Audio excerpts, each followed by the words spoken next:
Hello everyone, welcome to RMoney, and today in this video we are going to learn how to fix forget password issue in Tradion app.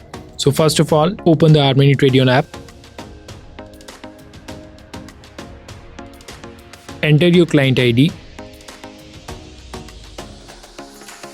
Tap on forget password. Enter your PAN number.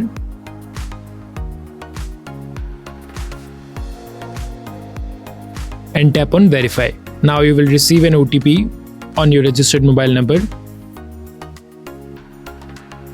Now you will be asked to create a new password.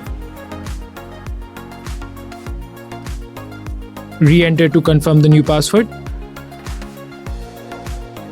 and tap on proceed. Your password has been successfully reset. Use your new Tradion password to log in Tradion app.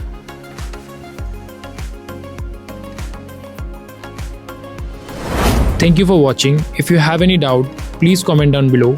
Until then, happy trading. Investments in securities are subject to market risks. Please read all related documents carefully.